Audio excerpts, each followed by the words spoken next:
तू अगर इजराइल का मुसलमान है तो तू इजराइल के प्रति वफादार रहेंगे। तुमको पाकिस्तान से पैसा मिलता है, खाना मिलता है कि इजराइल से? यानी कि इजराइल ऐसा दोस्त है हम भारत का कि हमारे लिए जब कोई साथ नहीं खड़ा था, तब वो कारगिल के समय परमाणु बम जब भारत में परीक्षण किया था, तब इजराइल हर स्टेप पे हमारे साथ खड़ा रहा। ठीक है कि प्रधानमंत्री को डिप्लोमेसी विदेश नीति संभालना है, लेकिन हम भारतीय लोगों को तो इजराइल के साथ खड़ा होना चाहिए। या फिर ढेर सारा मुस्लिम जो है, ये केजरीवाल का जो आतंकवादी गुर्गा है अमानतुल्लाह खान, ये भी अपने एफबी पे लिखा है कि पैलेस्टाइन, मतलब जो इजराइल भारत से इतना प्यार करता है, इजराइल भारत के लिए हर कोई रसिया हो किसी के खड़ा होने से पहले इजराइल भारत के साथ खड़ा होता है। यानी इजराइल मेरा मित्र हुआ, जो भारत का मित्र हुआ वो मेरा मित्र हुआ।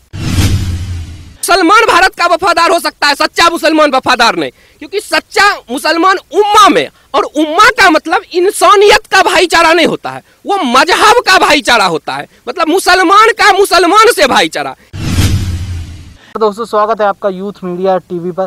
चर्चा करेंगे जो फिलिस्तीन के और इजराइल के बीच में इस वक्त युद्ध छिड़ा हुआ है, उस पर आखिरकार क्या हुआ था जिसकी वजह से ऐसे हालात वहां पर बने हुए हैं, और जो इजराइल हमारे देश की इतनी मदद करता है, इसी देश के कुछ लोग उस इजराइल का विरोध कर रहे हैं।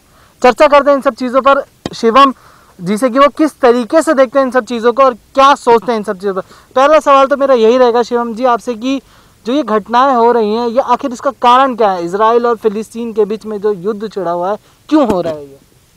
देखिए, इतिहास में लोग जाते हैं ना, तो जैसे राम मंदिर को लेके लोग इतिहास में गए, तो भाई आप 1947 में जाके रुक जाते थे। यानी जो हमारे लेफ्टिस्ट हिस्टोरियन थे, जिहादी लोग थे, ये लोग जब आपको इतिहास जाना होगा तो 1947 से ही इतिहास, 1947 में भारत बना नहीं बना, भारत तो उससे पहले वहाँ राम मंदिर था। तो उसी तरह जो यहूदी लोग हैं, उनका धार्मिक स्थान वहाँ पहले था, वो उनका जगह था। जिहादियों ने, अन्य लोगों ने उनको अत्याचार करके वहाँ से हटाया, लेकिन वो फिर अपना जगह लिए। तो जब अपना जगह लिए तो 1947 मतलब द्वितीय विश्व युद्ध हुआ, उसके बाद सब मिल सारा कुछ अच्छा था। इजराइल और पैलेस्तीन जो था, दोनों बराबरी में चले आए, दोनों आधा आधा, लेकिन यहूदी लोग शांति से रह रहे थे। लेकिन ये जो जिहादी लोग हैं, जिनको सच्चे मुसलमान कह सकते हैं, मुसलमान देश के प्रति वफादार हो सकते हैं, लेकिन सच्चे मुसलमान देश के प्रति वफादार नहीं हो सकते। अम्बेडकर जी कहते हैं, हमने बोल रहे हैं। तो वो क्या हुआ, वो जिहादी लोग उस पर हमला करके उसको भी जीतना चाहते थे, इजराइल को भी बचा। भाई उसका तो अपना अस्तित्व खतरे में था, क्योंकि दुनिया में उससे ज्यादा अत्याचार, हिंदू के बाद अगर किसी पे अत्याचार हुआ तो यहूदी पे ही हुआ। तो उन्होंने अपना कार्रवाई शुरू की और इन लोगों को हराया, क्योंकि आक्रमण इन्होंने ही पहले किया था। जैसे भारत पे किया आक्रमण पाकिस्तान, उसी तरह से ये फिलिस्तीनी जो थे, अरब देश थे, ये इजराइल पे आक्रमण किए थे, इजराइल जवाब दिया। तो अभी जो घटना शुरू हुई, आपको याद होगा कि यहाँ भारत में बोला जाता है उत्तर प्रदेश में चंदन गुप्ता को मार दिया। लोग अब भूल भी गए होंगे चंदन भाई को। वो तिरंगा यात्रा निकाला था, और मुस्लिम मोहल्ले से तिरंगा यात्रा लेके निकल गया, तो उसको मार दिया गया। मुस्लिम घर से गोली चला के मार दिया चंदन भाई को। क्यों मार दिया? उसका गलती था कि वो मुस्लिम इलाके में तिरंगा झंडा लेके गया। तो अब तो नहीं रहे रोहित सरदाना जी, वो इस पे एक डिबेट किए थे। तो इसमें एक बड़ा दिलचस्प क्वेश्चन उठा था कि जो क्या मुस्लिम, वो बोले कि आपके घर के सामने मुस्लिम मोहल्ला में जाके भारत माता की जय आप लोग क्यों बोलते हैं पाकिस्तान मुर्दाबाद? तो रोहित जी बोलिए आप, मेरे घर के पास आके कोई बोलेगा पाकिस्तान मुर्दाबाद, हम उसको गोली मार देंगे कि हम भी उसके साथ बोलने लगेंगे पाकिस्तान मुर्दाबाद। तब वो मौलाना चुप हो गया था, तो रोहित जी ने उनको करारा जवाब दिया था। तो सेम यही भारत वाला इंसिडेंट, जिस तरह चंदन भाई को मार दिया क्योंकि वो मुस्लिम इलाका में पाकिस्तान मुर्दाबाद बोल रहा था और तिरंगा लेके जा रहा था उत्तर प्रदेश में, उसी तरह वहां जो हुआ, वहां अरब के खिलाफ, यानी कि यहूदियों पे अत्याचार किया उन लोगों ने। उसको, उसका राज्य है इजराइल, उसका है। वो इजराइल में इजराइल जिंदाबाद बोले, पाकिस्तान मुर्दाबाद बोले, अरब कुछ भी मुर्दाबाद बोले, तू अगर इजराइल का मुसलमान है तो तू इजराइल के प्रति वफादार रहेंगे। तुमको पाकिस्तान से पैसा मिलता है, खाना मिलता है कि इजराइल से?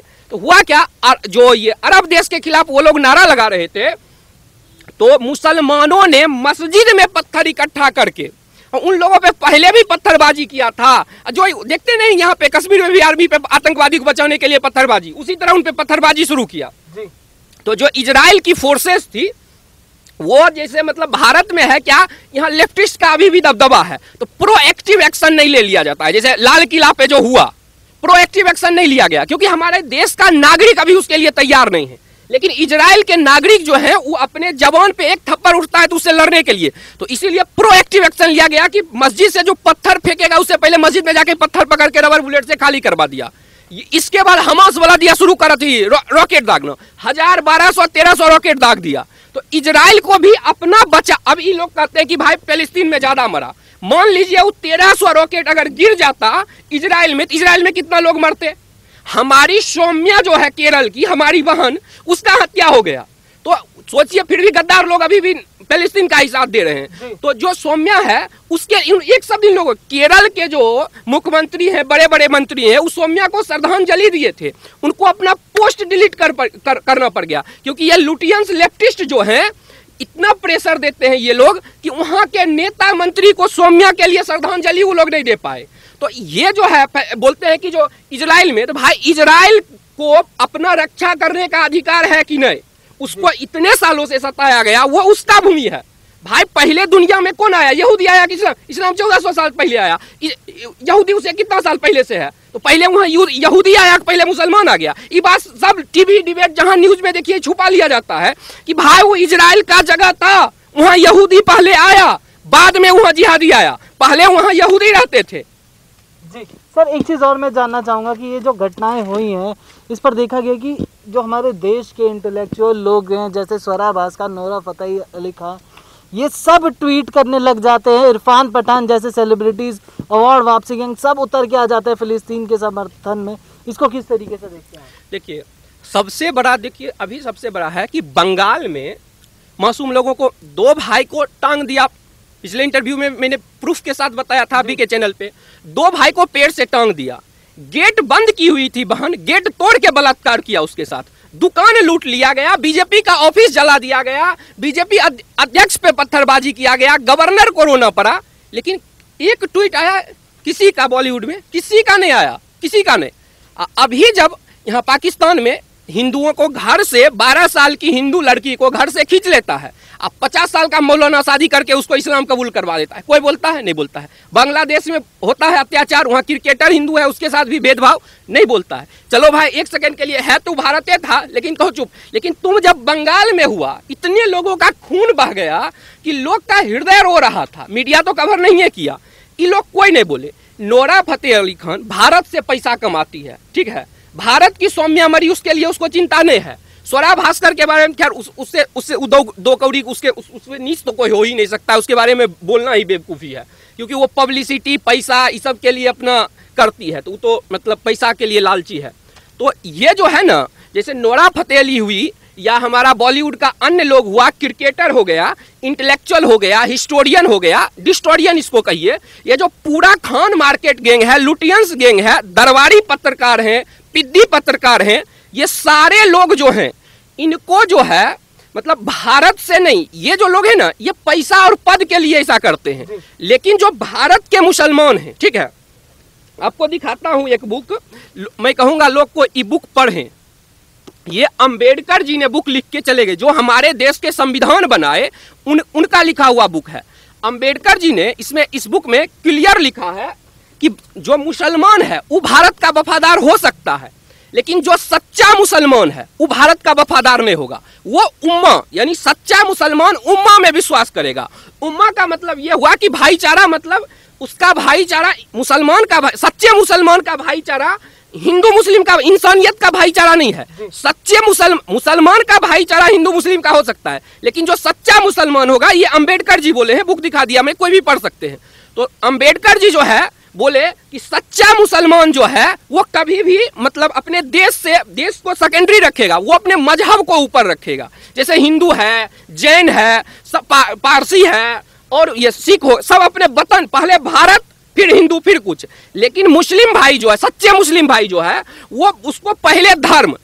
लेकिन ये लोग क्या करते हैं, ये लोग पहले मजहब को रखते हैं, पहले इस्लाम को रखते हैं। तो इनको जो है ना, जनता, हर प्रॉब्लम का एक ही सॉल्यूशन है। मेरे पास सबसे बेस्ट सॉल्यूशन है कि जनता को पॉलिटिकली अवेयर कीजिए, जनता को इतना एजुकेट कर दीजिए, इतना जागरूक कर दीजिए कि जब जनता जागरूक हो जाएगा तो बुरा आदमी होगा उसको भी अच्छा काम करना पड़ जाएगा।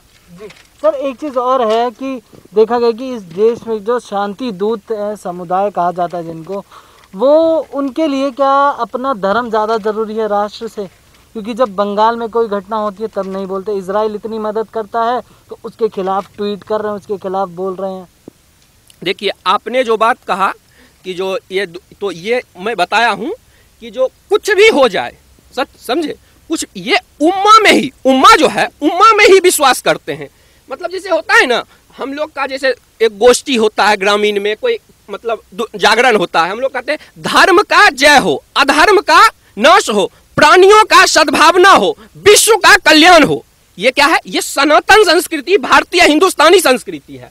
लेकिन जो सच्चे, फिर मैं कहता हूँ, रिपीट करता हूँ, मुसलमान भारत का वफादार हो सकता है, सच्चा मुसलमान वफादार नहीं। क्योंकि सच्चा मुसलमान उम्मा में, और उम्मा का मतलब इंसानियत का भाईचारा नहीं होता है, वो मजहब का भाईचारा होता है। मतलब मुसलमान का मुसलमान से भाईचारा, यानी कि एक सच्चा मुसलमान भारत का होगा, वो हमसे नहीं प्यार करेगा, वो पाकिस्तान के मुसलमान से प्यार करेगा, वो अरब के, लेकिन सच्चा मुसलमान हमसे नहीं प्यार करेगा। ये प्रैक्टिकली प्रूव्ड है।